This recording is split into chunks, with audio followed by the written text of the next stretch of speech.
Efectos del imperio, cero despilfarro. Delcy Rodríguez liquida misiones para salvar la caja chica. Historia negra, sombras del pasado. El retorno táctico de los grupos parapoliciales. De la quiebra al milagro petrolero. La firma ligada a Gustavo Petro que hoy factura en PDVSA. Les contamos. Venezuela amanece con un terremoto institucional. No es solo un cambio de nombres, es el acta de defunción de un modelo que conocimos por décadas. Bienvenidos a nuestra emisión matutina de noticias de este lunes 16 de febrero de 2026. Soy Mildred Manrique, comenzamos.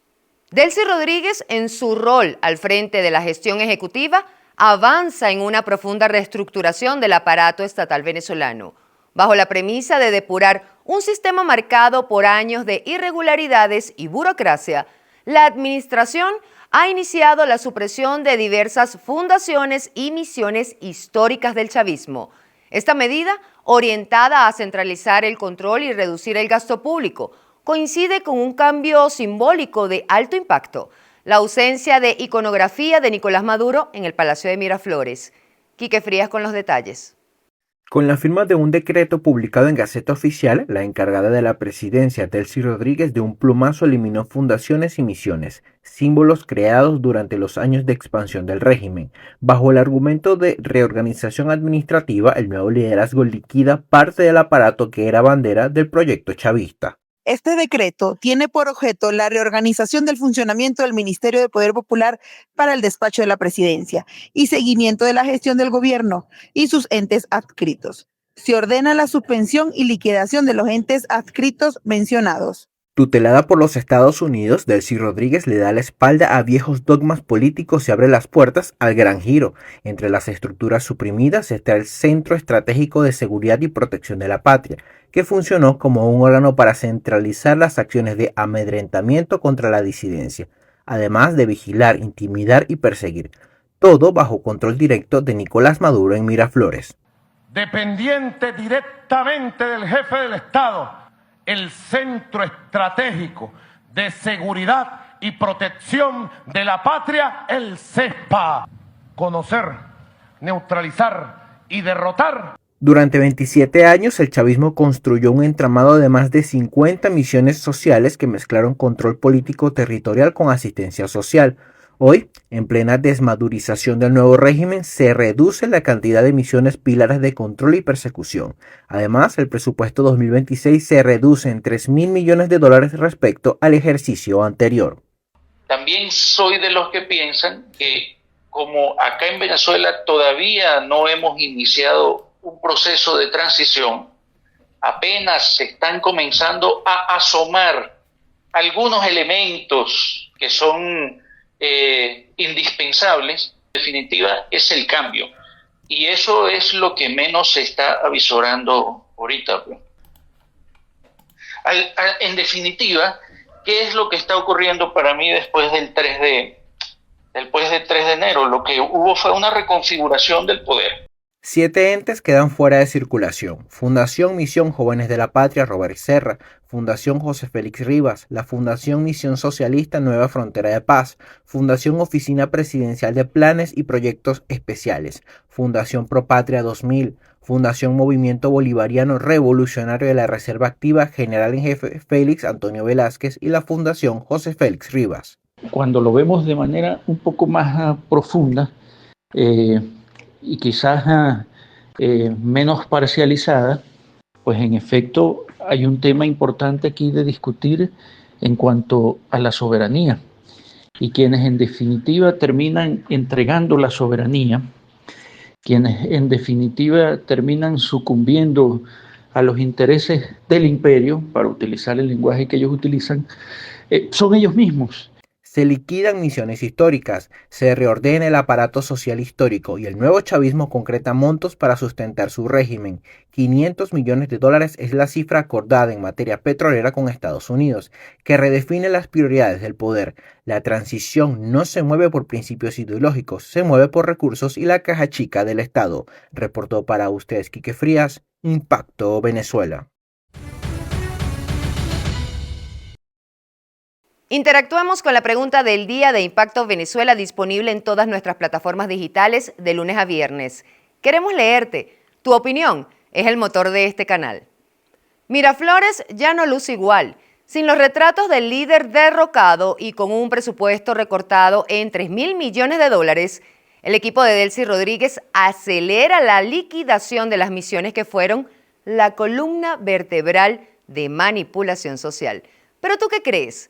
¿El clan Rodríguez acabará con la corrupción o diseñan el nuevo control de la post-transición? Argumenta tu respuesta, los comentarios están a tu disposición. Te leemos en la emisión estelar. La diplomacia de Estados Unidos mantiene el ritmo de operación completa. Washington sabe que el tiempo corre tras la caída de Nicolás Maduro y utiliza estos días de carnaval para consolidar acuerdos estratégicos con la nueva administración encargada. Catherine García con el reporte de los últimos acontecimientos. Estados Unidos mantiene una gestión continua sobre el país. Pese a las críticas internacionales, el secretario de Estado Marco Rubio defendió la operación militar que culminó en la captura de Nicolás Maduro. A lot of countries didn't like what we did in Venezuela. That's okay. That was in our national interest. I'm sure there's something he'll do one day that we don't like and we'll say, hey, we didn't like you did this. So what? That doesn't mean we're not going to be friends, we're not going to be partners, we're not going to be able to cooperate with one another. Countries express their opinion all the time. We have very close allies that didn't like what we did in that regard. I can tell you what, it was successful. We're proud of it. It was necessary because the guy was a narco-terrorist and we made him a bunch of offers and he chose to tore them out. And look what's happened in Venezuela in the 6 weeks since he's been gone. Okay? Now it's got a long way to go. There's still much work that needs to be done, but I can tell you Venezuela is much better off today than it was 6 weeks ago. El Pentágono reforzó el mensaje con la incautación del tanquero sancionado Verónica 3 en el Océano Índico, demostrando alcance global para imponer justicia marítima, mientras el secretario de Energía, Chris Wright, se suma a las declaraciones de María Corina Machado sobre elecciones libres en el país. And she was asked that question. How fast can they hold elections in Venezuela? What do you think should happen, Maria? And she said to get it, that probably the fastest it could be done, it probably takes 9 to 10 months to get there. So I think she's realistic about what the changes that need to happen. There's some that say we should have elections tomorrow. Like those have no chance of being free and fair. So it is a question of a process to get there. And ultimately what the long-term political leadership in Venezuela is going to be up to the Venezuelans.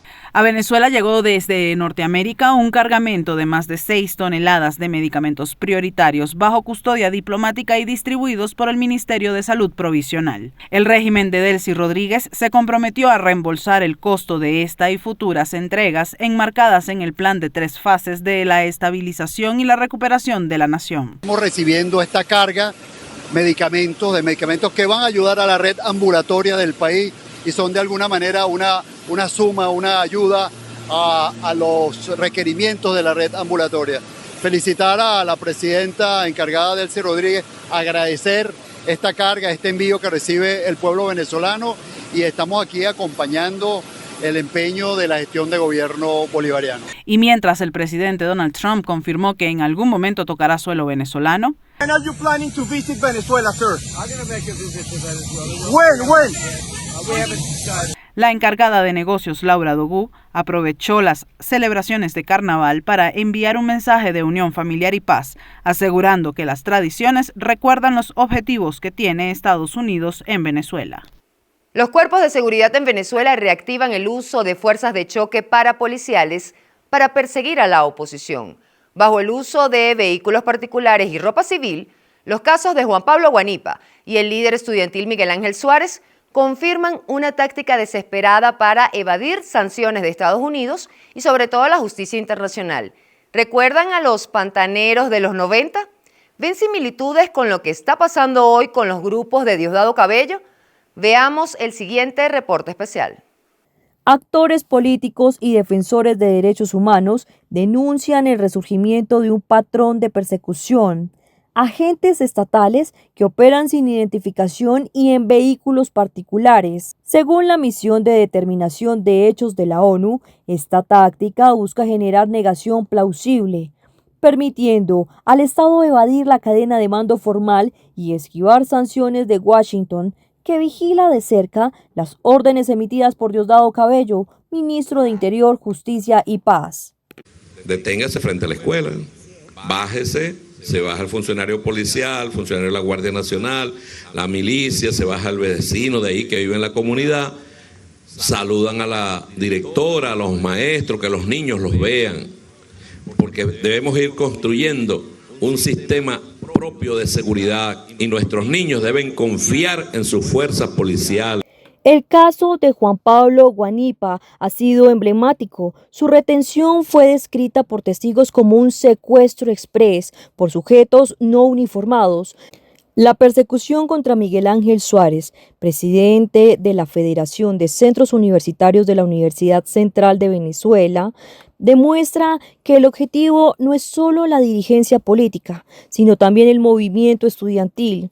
Datos de la ONG Foro Penal indican que tras las elecciones del 28 de julio se registró un pico de detención arbitrarias, donde la constante fue la ausencia de una orden judicial previa.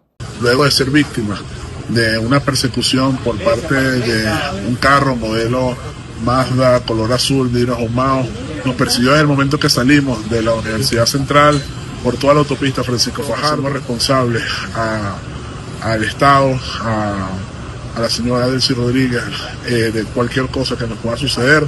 Esto es posterior a la movilización pacífica que tuvimos este 12 de febrero. Y nada, sabiendo que esto es un hostigamiento y diciendo con claridad que seguimos firmes y trabajando por los estudiantes y por la juventud de este país. Esta escalada ocurre bajo el escrutinio de organismos internacionales.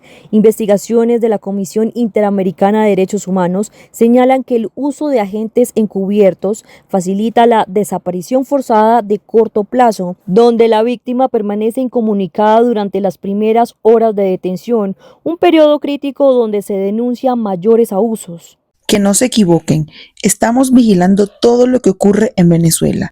Al régimen interino no se metan con la oposición. La realidad es que jurídicamente lo que estamos viendo aquí son unas acciones que, número uno, derivan a detenciones arbitrarias, porque cuando un civil de esta manera lo que hace es detenerte y sin identificarse, esto se convierte en una detención arbitraria que viola el debido proceso inmediatamente. Y posteriormente también lo que tenemos es que analizar que el contexto en el que está Venezuela es un contexto donde se está tratando de hacer un deshielo. Y esto es una versión 2026 de la represión. Quiero explicarlo, que es la intención de hacerlo lo menos visible posible para las cámaras internacionales, para que sea más difícil de atribuir directamente al Estado, pero que de igual manera sea efectivo para generar miedo y censura. Fuentes vinculadas en Identidad Protegida confirman a Impacto Venezuela que estas operaciones estarían integradas por brigadas mixtas del CICPC, PNB, DGCIN y SEBIN. Analistas comparan este accionar con antiguos pantaneros o grupos parapoliciales de décadas pasadas, pero con una diferencia clave. Ahora cuentan con tecnología de vigilancia digital y geolocalización para rastrear objetivos en tiempo real, operando al margen del marco legal venezolano. Y la realidad es que no es una nueva forma de represión, sino es una evolución de los colectivos. Una evolución de las modalidades de represión existentes que ahora son más sofisticadas y son más difíciles de documentar. Aunque se mantiene el mismo patrón de uso de personal civil sin identificación y vehículos particulares, lo que hacen es igualmente interceptar, perseguir o detener disidentes. La operación Tuntún, desde la llegada de Cabello al ministerio, se ha intensificado esta retórica de búsqueda de opositores en sus viviendas, a menudo ejecutada por estos grupos mixtos. Informes de la ONU han identificado específicamente a la Dirección General de Contrainteligencia Militar, DGCIN, como uno de los entes que más utiliza centros de detención clandestinos y personal sin uniforme. Pasamos a nuestra cápsula informativa Impacto en 60 segundos. Quédense conmigo. Huelga de hambre en Caracas, crónica de una promesa de libertad rota. La tensión estalla en zona 7 de Boleíta en Caracas. Familiares de presos políticos han iniciado una huelga de hambre tras el incumplimiento de la promesa de Jorge Rodríguez, la liberación total de todos los detenidos que debió ocurrir el pasado viernes y que solo excarceló a 17 personas. El ayuno ya cobra factura. con los primeros desvanecimientos, pero la exigencia es firme: libertad plena. Quienes logran salir arrastran consigo los horrores del helicoide y Fuerte Guaycaipuro, testimonios que hablan de tortura sistemática y una desnutrición tan severa que los propios reclusos se autodenominan cadáveres vivos. Ante el riesgo inminente de muertes por inanición y maltratos, organizaciones internacionales como el Instituto Casla exigen la entrada inmediata de la CIDH, la ONU y la Cruz Roja a Venezuela. Venezuela en Múnich, el tablero global de la libertad. Aprendimos la lección. Con estas palabras, María Corina Machado sacudió la conferencia de seguridad de Múnich al exponer la realidad venezolana. La Nobel de la Paz destacó que, pese a las cicatrices, la sociedad civil está preparada para reconstruir su democracia sobre la base de instituciones sólidas. Machado puso rostro a la tragedia al mencionar a los recién liberados, hombres y mujeres que, lejos de quebrarse, reafirman su compromiso con la transición. Sin embargo, lanzó una advertencia al mundo. El sistema de tortura en Venezuela tiene autores intelectuales y aliados transnacionales. Señaló directamente a Delcy Rodríguez como pieza clave de un engranaje represivo apoyado por potencias extranjeras. El llamado final fue una exigencia de coherencia internacional. El triunfo de 2024 es la llave para desmantelar la dictadura y concretar de una vez por todas el retorno de la libertad. ¿Favores políticos o negocios estratégicos? Una empresa ligada al círculo del presidente colombiano Gustavo Petro recibió de PDVSA la concesión de 1.114 millones de barriles de petróleo en el suroeste de Venezuela. La compañía, que operaba con números rojos en Colombia, ahora maneja una producción de 13.000 barriles por día. Las irregularidades en la asignación de este contrato estratégico encienden las alarmas por posibles beneficios atípicos. La información con Génesis Pérez. El presidente colombiano Gustavo Petro aparece como uno de los grandes beneficiarios políticos y estratégicos del reciente reordenamiento petrolero que puso en juego a los yacimientos venezolanos. Según una investigación expuesta por el medio Armando Info, fue la entonces ministra y ahora encargada presidencial Delcy Rodríguez quien concedió las figuras contractuales conocidas como contratos de participación productiva, y entre las empresas favorecidas figura Colven Business and Corp, vinculada inicialmente a Danilo Romero Gómez, cercano al mandatario colombiano. La investigación revela que desde 2023 PDVSA adjudicó a la empresa mencionada campos en Barinas y Apure con reservas estimadas en 1.114 millones de barriles, un volumen equivalente a más de la mitad de las reservas probadas de Colombia. A precios conservadores de $70 por barril, el potencial bruto supera los 77.000 millones de dólares. Pese a que en 2024 la firma reportó pérdidas por 199 millones de pesos y patrimonio negativo, en diciembre ya producía más de 13.000 barriles diarios con proyecciones privadas que apuntaban a 50.000 barriles por día con inversiones entre 75 y 100 millones de dólares. Estamos hablando de un negocio de cientos de millones de dólares que uno dice, bueno, acá hay muchas cosas que están jugando en el terreno y que preocupan respecto a la relación entre Colombia y Venezuela. También podría ser quizá el presidente colombiano esté buscando el otoño dorado de Rafael Correa. Quizá el presidente Petro aspira a un trato similar. La empresa estuvo vinculada a Danilo Romero Gómez, quien financió en 2022 el viaje del mandatario colombiano a Florencia tras su victoria electoral y mantuvo nexos societarios hasta 2024. Los campos están a pocos kilómetros de Arauca, en una zona con histórica presencia del Ejército de Liberación Nacional, lo que añade riesgos de seguridad y control territorial al negocio. No sé si desde el Estado colombiano se han adelantado las investigaciones adecuadas,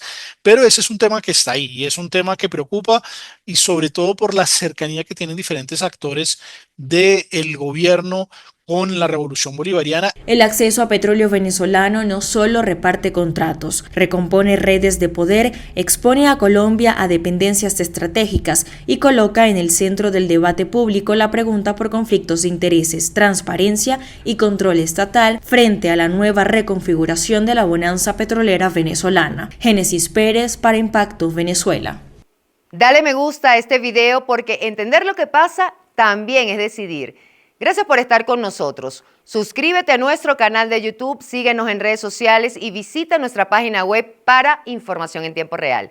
Que tengan un excelente día, nos vemos mañana.